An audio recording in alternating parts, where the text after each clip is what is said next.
معلوم ہوتا ہے کہ شاہی خاندان اور مذہبی پیشواؤں میں جو جھگڑا پیدا ہوا تھا اور پانچواں خاندان جب شروع ہوا تو مذہبی پیشوا غالب تھے۔ اس خاندان کے زمانے میں جنوبی مصر کے دیوتا را کے بڑے محنت کو یہ رتبہ مل گیا۔ اسی خاندان کے زمانے میں سلطنت کے عہدے بھی شاہی خاندان کے ہاتھ سے نکل گئے اور درباری نوابوں کے خاندان میں مورثی بن گئے تھے۔ اس واقعے کو صدیوں بعد آنے والی جاگیرداری کا سنگ بنیاد سمجھنا چاہیے۔ اسی خاندان کے دور میں مصر کے پاس بحر روم اور بحر عمر میں جنگی بیڑے تھے۔ پڑوسی ملکوں سے جنگیں ہوتی تھیں، نوبیا میں بھی جنگی مہمیں بھیجی گئی تھیں۔ اسی شاہی خاندان نے سب سے پہلے تجارت کے ذریعے دولت حاصل کرنے کا دستور جاری کیا تھا، لیکن اس دور میں درباری امیروں کی طاقت بہت بڑھ گئی تھی، جس نے آخرکار بادشاہی ہضم کر لی۔ چھٹا خاندان سیتی اول سے شروع ہوا تھا۔ یہ شاہی نسل سے نہ تھا بلکہ فرعونوں کے محلات کا شاہد داروغہ تھا، جو کسی نہ کسی طرح خود فرعون بن بیٹھا تھا۔ اس نے 53 برس حکومت کی۔ اس کے بیٹے سیتی دوم کے بارے میں خیال کیا جاتا ہے کہ 94 برس فرعون رہا، مگر اس کے مرتے ہی خانہ جنگی شروع ہو گئی۔ بہت سے نواب خود مختار بن گئے اور اپنے اپنے علاقوں میں بادشاہی کرنے لگے۔ اس زمانے میں مصر کا پایہ تخت منفس نہیں بلکہ وسط مصر کا ایک شہر ہرکلوپولس تھا۔ 7ویں، 8ویں، 9ویں اور 10ویں خاندان کے فرعون کوئی بڑا کام نہ کر سکے۔ ملک میں ابتری پھیلی رہی، یہاں تک کہ تیبس کے ایک نوابی گھرانے نے کروٹ لی اور 11ویں خاندان کی حکومت قائم کر دی۔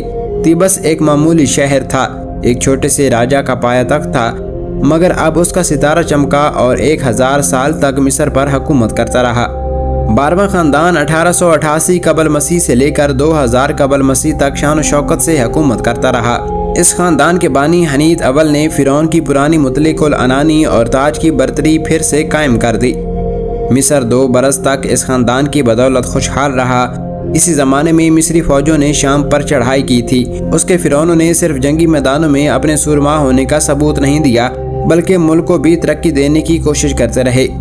جنوبی مصر میں دریائے نیل کا پانی پھیلا کر بڑی بڑی زمینوں کو سیراب کرنے کا بندوبست کیا اور فیوم کی جھیل میں پانی کا بہت بڑا خزانہ بنا کر ایک نیا ہرا بھرا صوبہ پیدا کیا۔ اس خاندان نے نوابوں کی قوت بھی ختم کر دی اور تمام اختیارات کا تنہا مالک فرعون کو بنا دیا۔ مگر یہ زبردست خاندان جس نے مصر کا سر اونچا کر دیا تھا، ایک ملکہ پر آ کر ختم ہو گیا۔ ساتھ ہی ملک میں خانہ جنگی پھیل گئی۔ اس تباہی کی تکمیل ہکسوس قوم کے حملے نے کر دی۔ مصر پر پہلے 2 دفعہ باہر کے ملکوں سے وحشی لوگوں نے حملے کیے اور اپنی حکومتیں قائم کیں، مگر مصر تمدن و تہذیب کا مالک تھا، اس لیے دونوں حملہ آور بادشاہ اور ان کے خاندان مصری رنگ میں رنگ گئے، بلکہ یہ کہنا چاہیے کہ مصری بن گئے۔ ان کے بعد پھر مصر آباد ہو گیا اور مدتوں اس کے پاس اپنے فرعون ہی بادشاہی کرتے رہے۔ لیکن حضرت عیسیٰ کے پیدا ہونے سے 1800 برس پہلے مصر پر ایک وحشی قوم ٹوٹ پڑی اور اس قوم کے سامنے مصری ٹھہر نہ سکے، کیونکہ اول تو آپس میں پھوٹ پڑی تھی۔ بہت سے نواب تھے اور ہر نواب اپنی بادشاہی جمانے کی فکر میں تھا۔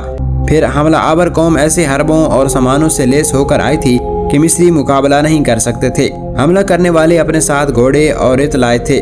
مصر کے باشندوں کے لیے یہ دونوں چیزیں بالکل نئی تھیں۔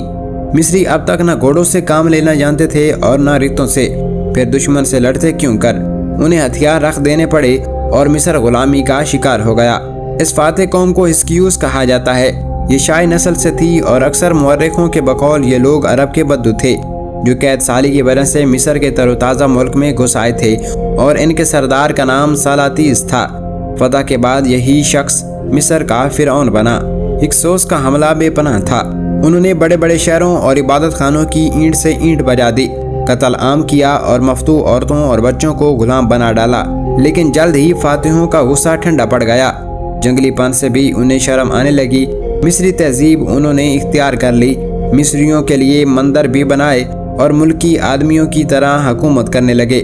معلوم ہوتا ہے ہکسوس مصریوں کو ہر طرح خوش کرنا اور اپنے پہلے ظلموں کی یاد ان کے دلوں سے مٹا دینا چاہتے تھے۔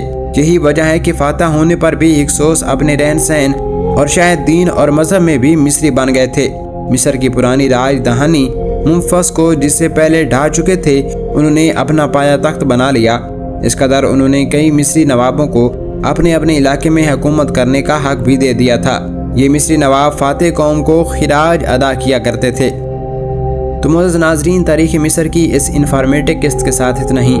مجھے امید ہے کہ آپ کو یہ انفارمیشن پسند آئی ہوگی۔ اپنی رائے کا اظہار کمنٹ سیکشن میں دیجیے گا۔